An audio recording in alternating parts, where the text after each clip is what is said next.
Hello, local Belleville residents. This is Anaya Felder here with your local Belleville News with Naya podcast. 2 years ago, in June of 2023, we all remember when history was made here, when Sean Tinsley became our city's first ever Black valedictorian in Belleville High School's history. Well, today he's here at the library with us, and he's going to speak with us about his past achievement as well as what he's currently up to as a college student now at Michigan State. So inside, we'll join him now. We're now inside with the valedictorian himself. Sean, how are you today? I'm doing good. How are you? I'm good. Thank you for asking. So, before we get into it, what are you in school for now and what university do you attend? So I go to Michigan State University. I'm going into my senior year.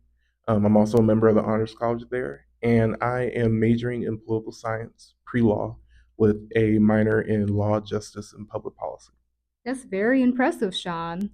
And I would like to kind of start by asking you about your childhood, how that shaped you into the person you are now. So, what was your relationship like with academics and school as a child? So I feel like I had a very positive relationship with school at a very early age. I was very curious. I liked to learn when I was younger, liked to read and everything. And I had very good teachers that really set that foundation up for me so that I could be successful as I continued my academics.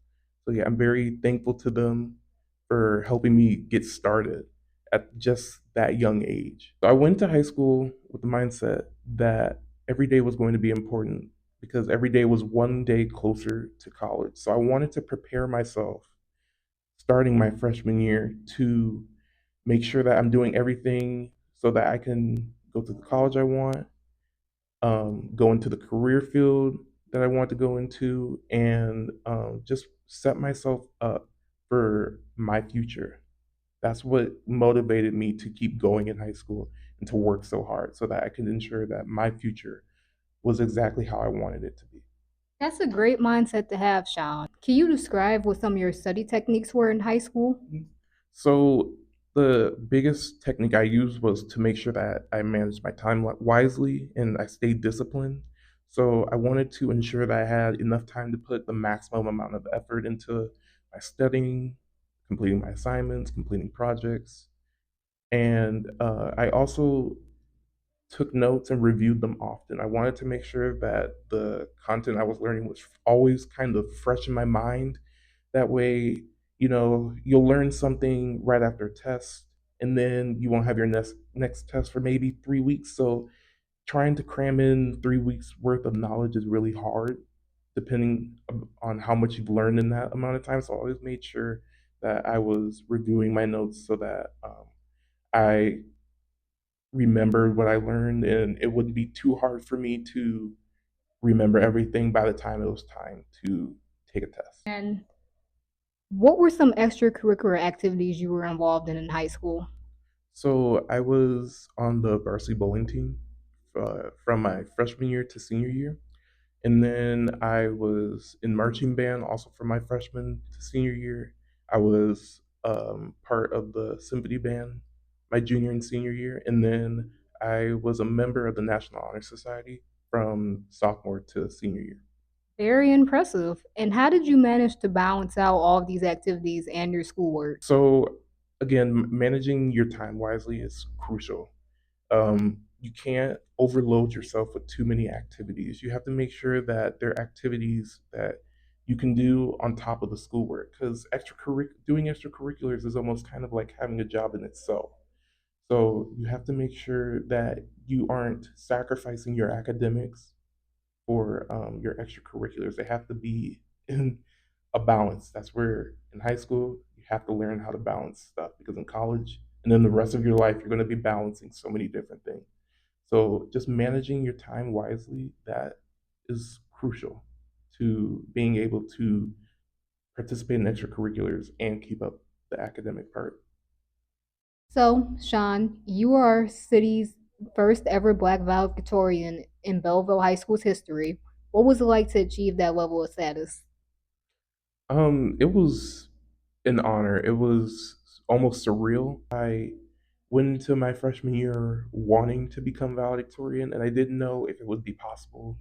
Very competitive. There was a lot of work needed to be done in order to reach that level. Um, so it was amazing to work hard all those 4 years and to see that my goal was achieved. When you work for something so long, sometimes you can like lose sight of it and feel like, oh, it's going to take forever for that to happen. But when it finally happened, it was it was amazing. And can you share why did you want to become valedictorian? I wanted to be valedictorian because I wanted to push myself. I wanted to see if I could reach that level of academic excellence. And so that was mainly the reason why I wanted to be valedictorian. That's great that you want to push yourself. And what all did it take to reach that level of success? Apart from the hard work, it took a lot of sacrifice. Lots of late nights studying. Every single time my friends would go out or do something, I wasn't always able to go with them because sometimes I had to put schoolwork first. Um, but yeah, a lot. It took a lot of sacrifices, but it was all worth it in the end, obviously. So, what other things helped influence your level of success now? Mhm. Well, definitely my parents. My parents were very helpful. They always made sure I had everything I needed. So that was very crucial to me being able to achieve the level of success I did. As I said in my speech, I remember I was like, I couldn't do anything without them. So they were a very huge help. And they were also there to help me learn how to like do the time management side of school. Since you were able to achieve a lot of success in high school with grades and social life, what advice do you have to high schoolers now at Belleville? I would say, especially for high schoolers that are taking AP classes, to take them very seriously. I took AP classes while I was in high school, and I was able to go into college as a sophomore. And doing that allowed me to not only save time, but I saved about $30,000 by not having to do an additional year of college. So definitely take them serious. Your teachers take them seriously. Make sure that you are trying to learn everything. Ask for help. They are there to help you. Don't have to pass the exam, even if you just tried your hardest. I'm sure your teachers, your parents, and your guardians will be proud of you. My second piece of advice is to take advantage of all the opportunities that Belleville gives you. Belleville, there's a lot to do. There are a lot of clubs. If they don't have a club for you, you can make one. You're going to hold those memories that you had in those extracurriculars for the rest of your life. As you're heading into your final year as a Michigan State student, how do you plan on preparing for your LSAT and what are your plans in the field of law in the future? I've been studying for the LSAT for about 2 months now, 2 to 3 hours each day. And I'm looking to either attend U of M Law School or Wayne State Law School. Those are my top two choices. And then I want to do something in regards to election law, which is part of constitutional law. That's very great, Sean, that you have a plan, and we hope to see you achieve your future endeavors. Thank you very much for your time in this interview today. Thank you for having me. You've heard from Sean himself different tips and techniques you can use to help study and build and maintain a good work ethic in high school and throughout life. Hopefully, you guys will take some of these tips. As Sean continues on his path to become a lawyer, we will continue to support him in his future endeavors and wish him success. Join us next week as we attend Eagle's September 18th public comment meeting. There we'll speak with some residents, Eagle staff, as well as Representative Miller regarding the landfill expansion plans. Thanks for watching and see you then.